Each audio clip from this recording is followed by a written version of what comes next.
Nah, sehingga di dalam persoalan pengelolaan keluarga, ya, ini nanti perlu kita bahas, ya, apa yang dikelola, ya, apa saja yang dikelola kaitannya dengan keuangan keluarga ini, kemudian mengapa itu perlu dikelola. Nah, ini tadi sedikit banyak sudah saya singgung di awal, ya. Kemudian siapa yang mengelola? Ya, tentu saja ini kalau dalam keluarga itu dimulai dari perkawinan itu menjadi pasangan, ya. Kemudian kalau keluarga itu mempunyai anak, ya berarti di sini adalah orang tua, tetapi itu nanti juga akan terkait dengan perkembangan anak-anaknya, ya misalnya kalau pada masa awal, ya mungkin ketika anak-anak masih bayi atau masih anak-anak, ya sepenuhnya itu akan dikelola oleh orang tua, tetapi seiring dengan berjalannya perkembangan anak-anak, bisa juga nanti ketika anak itu sudah mulai remaja atau sudah mulai dewasa, nah bisa juga dilibatkan dalam pengelolaan keluarga. Dan ini kapan mulai dilakukan? Ya, tentu saja ini terkait dengan mula awalnya terbentuknya keluarga. Ya, setelah menikah, sebaiknya suami istri itu tadi membicarakan tentang perencanaan dan implementasi keuangan keluarga. Nah, bagaimana mengelolanya? Ini nanti akan kita berikan beberapa gambaran praktis, ya, untuk pengelolaan keluarga, pengelolaan keuangan keluarga. Nah, kita mulai dulu, ya, dari apa yang dikelola dalam hal ini, penghasilan, ya, itu termasuk apa namanya, atau pemasukan, ya, kemudian pengeluaran, ya, apa saja yang diperlukan oleh keluarga, ya, ini bagaimana itu keuangan itu dikeluarkan, ya. Kemudian aset, ya, seperti harta, bisa jadi ini seperti warisan misalnya, atau mungkin tabungan yang dimiliki oleh keluarga itu, ya. Tapi juga hutang yang dimiliki oleh keluarga, nah itu juga perlu dikelola dengan baik, ya, perlu direncanakan, ya. Kemudian proteksi, ya, ini sekarang juga seperti asuransi dan sebagainya. Nah, ini perlu juga menjadi bagian dalam pengelolaan keuangan keluarga.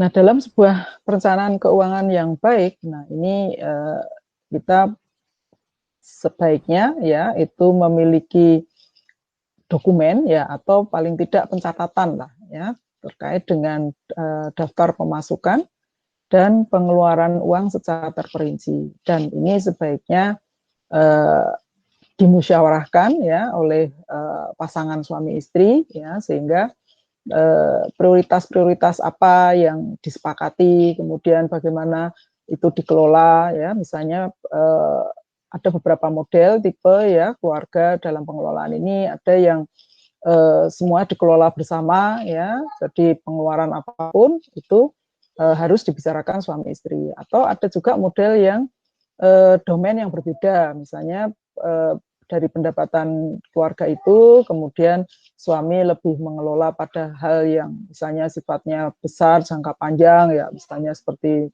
rumah, kendaraan, ya, itu dikelola oleh suami, sementara untuk keperluan-keperluan yang sehari-hari domestik dikelola oleh istri, ya, atau semuanya istilahnya dipasrahkan oleh istri. Nah, ini tergantung kesepakatan, ya, tapi yang penting itu harus ada perencanaan.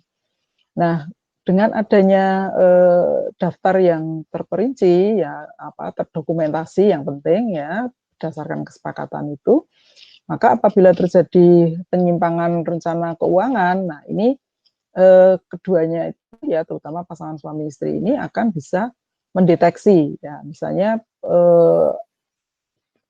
hutang yang belum terbayarkan, ya, itu bisa tercegah, ya, artinya ketika misalnya kita tahu per bulan itu kita harus mencicil hutang sekian, nah ini kalau tidak tercatat, ya, bisa jadi misalnya dengan godaan-godaan tertentu, ya, mungkin lebih memprioritaskan godaan itu daripada mengangsur hutang. Nah, ini kalau itu sudah tercatat ya, terdeteksi, maka ini akan lebih mudah diketahui ya daripada kalau kita tidak melakukan pencatatan. Nah, ini menjadi cukup penting ya.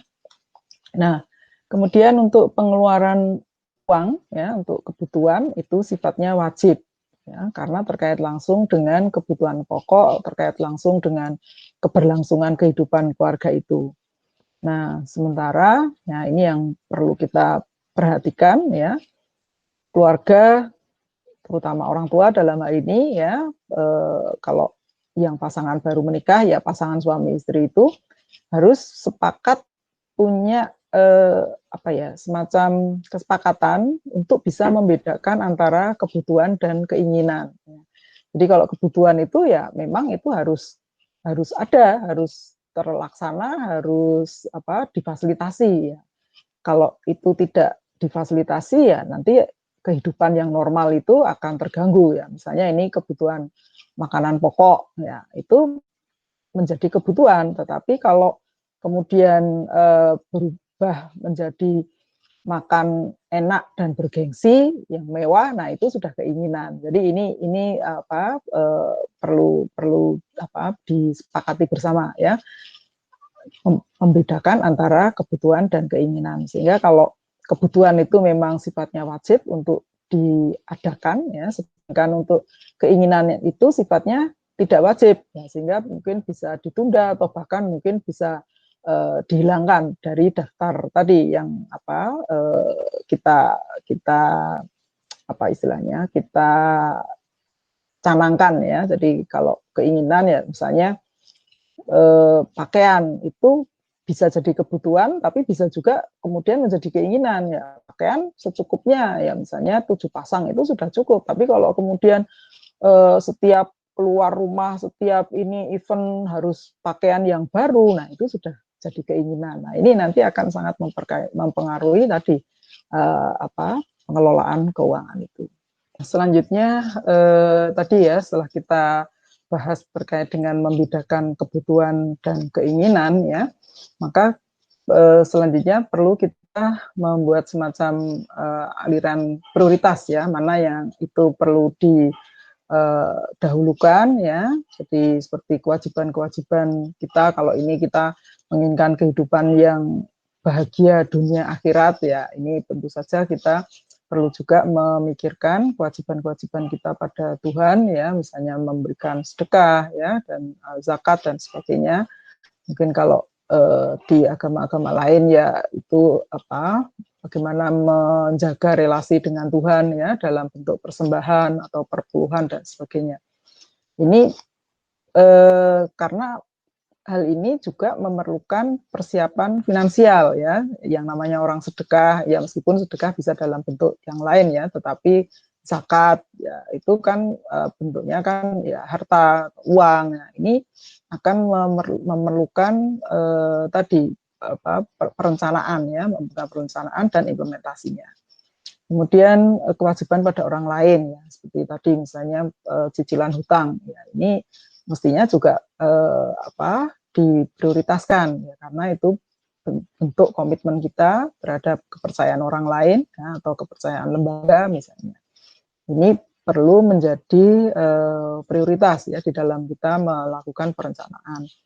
Kemudian terkait dengan kebutuhan masa depan, ya, ini misalnya dalam bentuk tabungan, investasi atau asuransi, ya, itu juga perlu perhatikan, dan yang paling pokok adalah bagaimana kita memenuhi untuk kebutuhan biaya hidup ya, untuk keberlangsungan kehidupan keluarga, itu juga perlu menjadi prioritas ya. Jadi kalau diurutkan sebetulnya ini semuanya penting ya, tetapi mungkin di dalam apa pelaksanaannya ya kita bisa mulai dari kebutuhan untuk biaya hidup sehari-hari, tapi tidak semata-mata semua penghasilan atau pendapatan keluarga hanya untuk memenuhi kebutuhan hidup, tetapi juga perlu dipikirkan ya untuk masa depan dan juga kewajiban-kewajiban kepada Tuhan.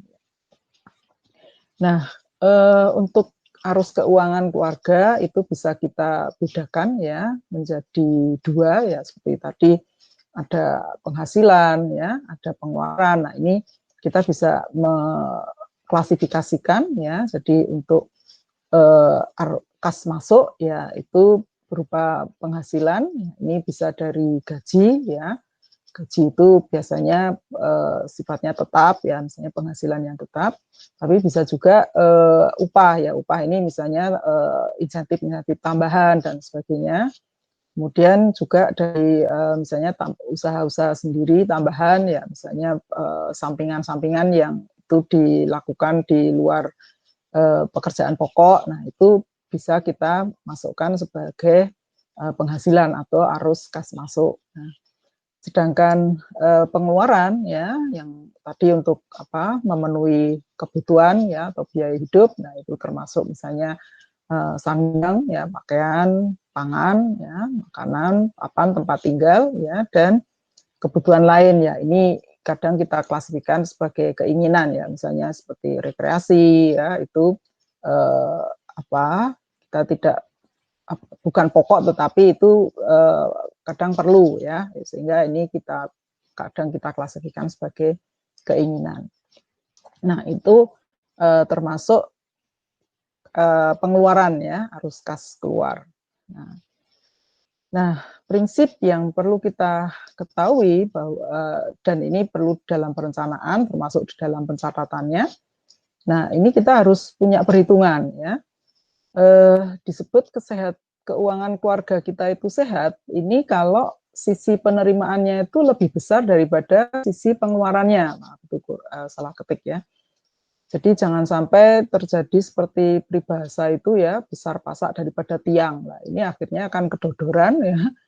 Bahkan mungkin itu bisa menimbulkan masalah-masalah keluarga, ya, kalau yang terjadi sebaliknya, sisi pengeluaran lebih kecil daripada sisi pendapatan, ya. Ini kita sebut sebagai kondisi yang minus, ya.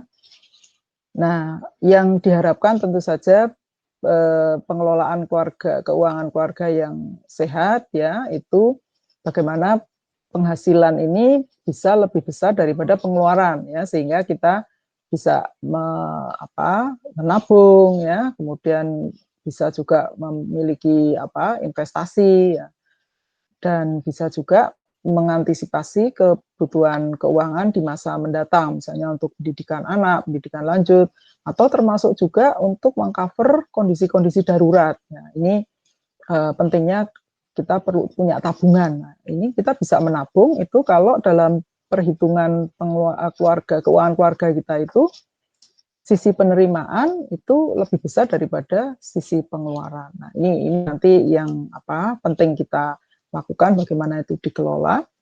Nah, ini bisa diketahui kalau kita tadi melakukan pencatatan, ya, pencatatan dalam perencanaan, ya, apa saja yang penghasilan yang kita miliki, ya, kita bisa peroleh, tadi alur kas masuk, dan juga catatan-catatan tentang pengeluaran, alur kas keluar, ya, seperti tadi kebutuhan-kebutuhan pokok maupun juga keinginan, ya. Ini, nah, tentu saja kalau kebutuhan pokok itu relatif memang harus difasilitasi, ya. Nah, yang bisa dikelola lebih baik, lebih ketat, ya, itu misalnya keinginan. Ini tentu saja kita perlu memiliki kemampuan yang kuat, ya, untuk bisa mengatur keinginan kita.